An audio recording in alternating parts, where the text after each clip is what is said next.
yang terhormat Rektor IKIP Siliwangi, yang kami hormati Ibu dosen pembimbing PPL 2021, yakni Ibu Tuti Alawiyah MPD. Perkenalkan, nama saya Dina Aprilia, saya dari kelas A3 Bimbingan dan Konseling 2018. Sekarang saya sedang melaksanakan PPL di SMPN 1 Cilili. Ikuti kegiatan selanjutnya.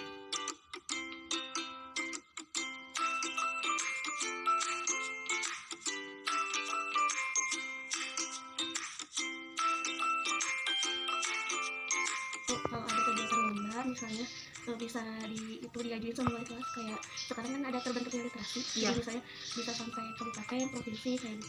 Nah itu kegiatannya ataupun program itu dilaksanakan berapa minggu sekali, Bu? Biasanya program itu biasanya kalau jangka ini mah per bulan biasanya dilakukannya, tapi kalau misalnya lomba-lomba gitu mah tergantung dari pihak dari sana, misalnya ngasih tahu ada lomba ini, jadi persiapan misalnya. Oh, jadi serempak ya, Bu, ya, untuk perlombaan sendiri. Nah, untuk rewardnya itu berbentuk apa, Bu? Apakah memang buku atau novel atau buku pembelajaran gitu? Biasanya bisa berbentuk buku, novel, kalau enggak misalnya buku fiksi, biasanya yang dijadikan reward kayak gitu. Nah, Bu, saya lihat ini kan ada berbeda warna ya. Saya lihat ada kelas 7, 8, dan juga 9. Nah, ini siswa yang memang sering ke perpustakaan itu apakah diberikan reward kepada siswanya? Ya, ini dikasih warna beda, soalnya ada kelas 7, 8, dan 9. Nah, biasanya kalau misalnya ada siswa yang rajin, bisa dikasih rewardnya berupa buku catatan atau enggak tulis seperti itu. Oh, iya. Ibu, mohon maaf ya, Bu, mengganggu waktunya. Terima kasih, Bu.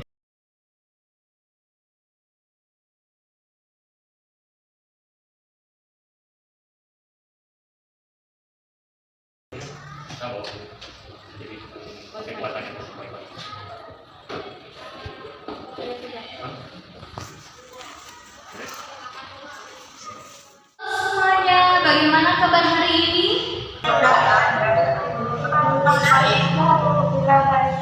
Nah, jawabnya seperti ini ya. Alhamdulillah, luar biasa. Semangat, siap-siap, oke?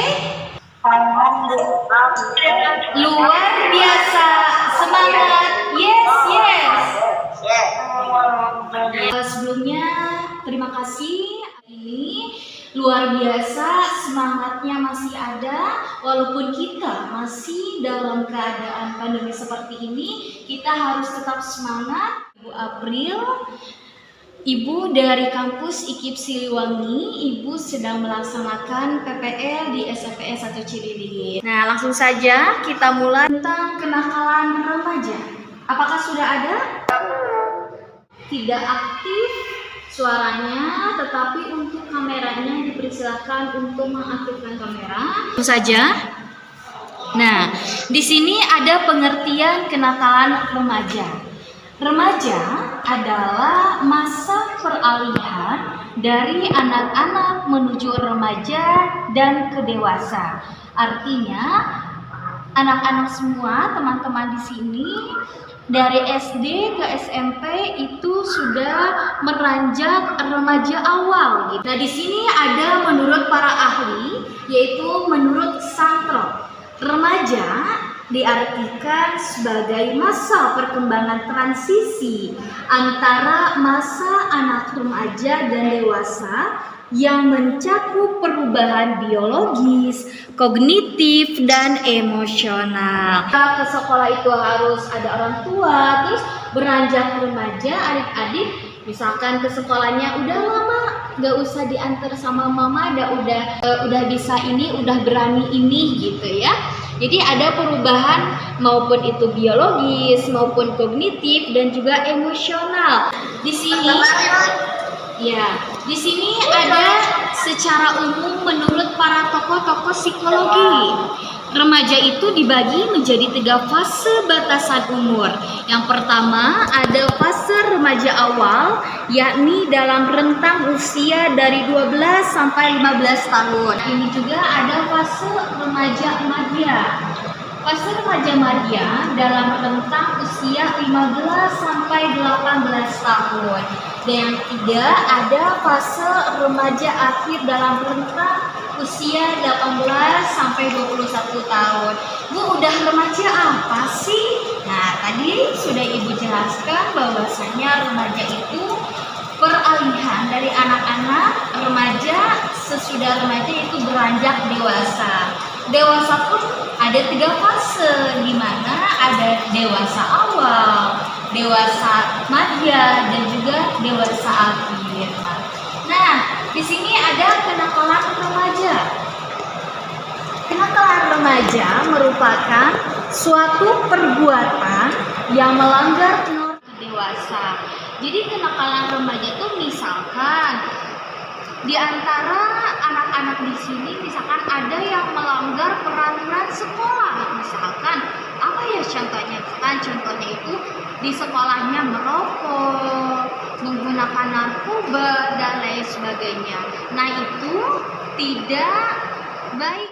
Nah, kita harus mentaati semua peraturan yang ada di sekolah, terutama kita sebagai pendidik yang masih sekolah harus mempunyai rasa tanggung jawab, baik itu tanggung jawab mengerjakan tugas, misalkan ini yang tadinya males mengerjakan tugas, males mengikuti pembelajaran dan lain sebagainya. Nah, itu harus berubah ya.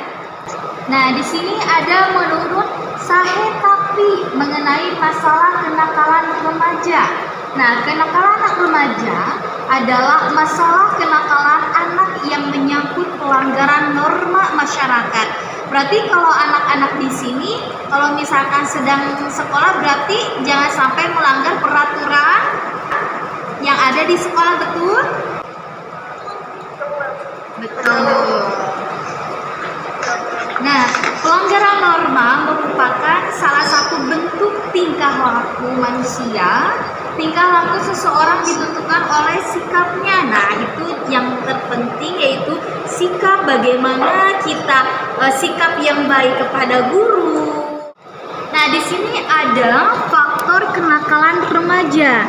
Yang pertama faktor internal, yang kedua ada faktor eksternal. Ibu, faktor internal itu apa sih? Faktor internal itu ada dalam diri sendiri. Misalkan yang pertama faktor kepribadian. Misalkan di masa remaja ini memang di mana masa ini ingin mencoba segala hal yang baru. Yang kedua di sini ada faktor kondisi fisik. Misalkan kondisi fisiknya misalkan sering mengantuk, atau harus merokok, atau harus makan obat yang terlarang misalkan. Nah, itu jangan sampai anak-anak lakukan ya. Misalkan faktor kondisi fisik, supaya fisik kita tuh tetap sehat, tetap segar. Nah, anak-anak bisa melakukan, contohnya seperti apa?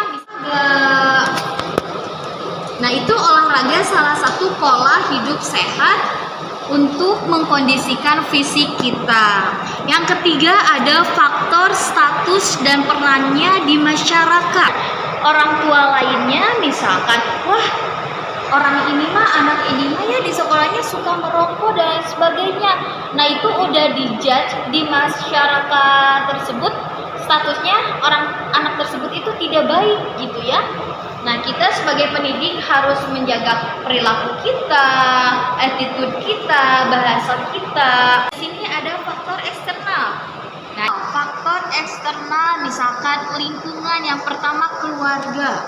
Misalnya ini Maya, kalau dilihat dari hal negatif kan faktor kenakalan remaja. Misalkan ada seseorang atau ada seorang anak di mana anak tersebut kurang perhatian dari orang tuanya, sehingga anak tersebut melakukan hal yang memang tidak diperbolehkan. Contohnya misalkan menggunakan narkoba dan lain sebagainya, karena memang saking stresnya gitu, saking tidak ada perhatian dari orang tuanya ataupun dari keluarga sekitarnya misalkan.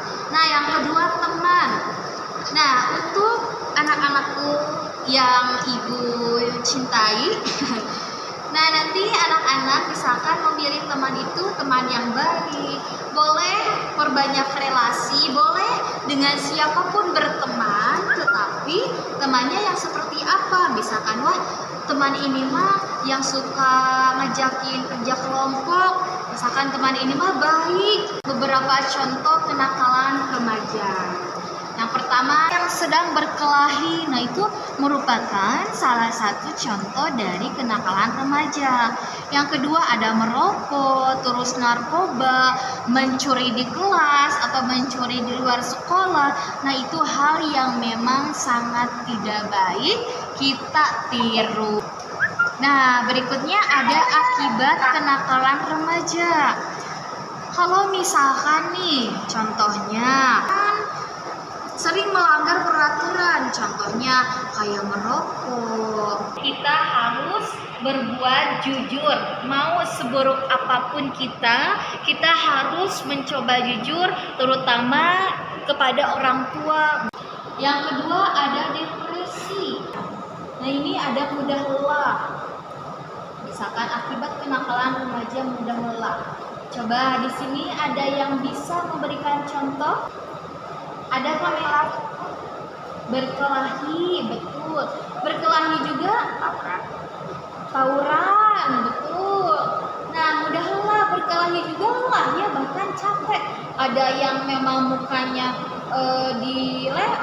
ditampar dan lain sebagainya, berdarah dan lain sebagainya. Nah, itu bisa mengakibatkan mudah lelah bahkan terluka. Ya. Terus akibat kenakalan remaja malas. Yang terakhir malu. Nah, itu tadi karena akibat kenakalan remaja kan ada juga anak yang memang misalkan tidak mengerjakan tugas.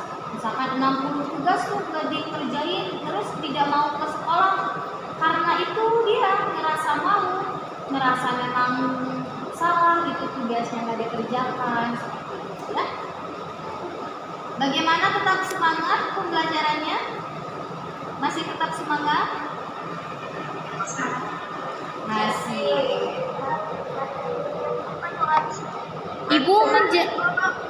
Ibu menjelaskannya terlalu cepat atau bagaimana? Enggak ya, enggak terlalu. Misalkan kita ice breaking dulu, kita permainan dulu mau?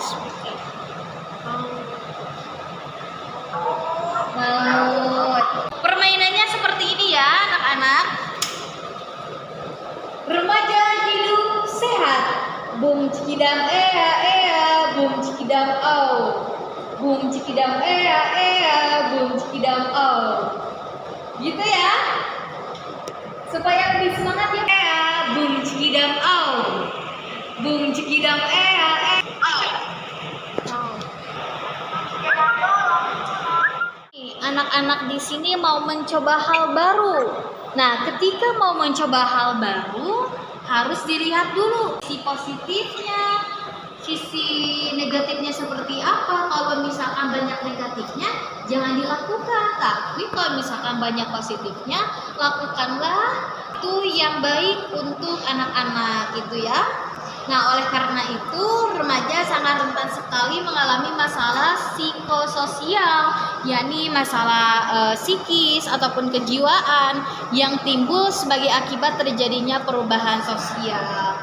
Dan ini ada kata-kata motivasi untuk anak-anak. Ibu mau ini baca semuanya yang keras, teman-teman, atau suara anak-anak. Karena itu bisa mengekspresikan dan juga bisa membuat semangat. Mengerti, oke ya. So, 1, 2, 3, baca ini.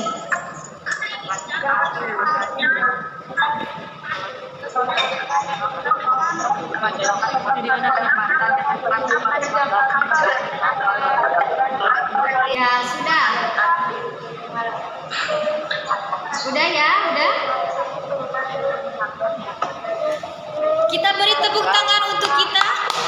Jadi, jangan malas untuk belajar, jangan takut gagal, beranilah mencoba, karena di sanalah banyak sekali kesempatan yang sangat berharga untuk kalian raih. Jika Anda sukses atau jika kalian sukses, kalian berbahagia. Jika kalian gagal, kalian belajar. Jadi, jangan capek untuk belajar, jangan capek untuk mencari ilmu, jangan capek untuk mencari relasi atau mencari motivasi dan lain sebagainya. Nah, Terima kasih banyak kepada anak-anakku semuanya yang sudah menyempatkan waktunya, apalagi dalam keadaan pandemi seperti ini. Nah, ya kita harus tetap semangat. Nanti ada Google Form yang harus diisi. Seperti biasa itu untuk absen, jadi diharapkan semuanya mengumpulkan ya. Ya. Jangan lupa dari Ibu jaga kesehatan. Terima kasih. Mohon maaf jika ada bahasa atau perilaku yang kurang berkenan, dan mohon maaf jika tidak efektif dalam pembelajarannya karena sinyal. Baik, wassalamualaikum warahmatullahi wabarakatuh. Selamat beristirahat untuk semuanya.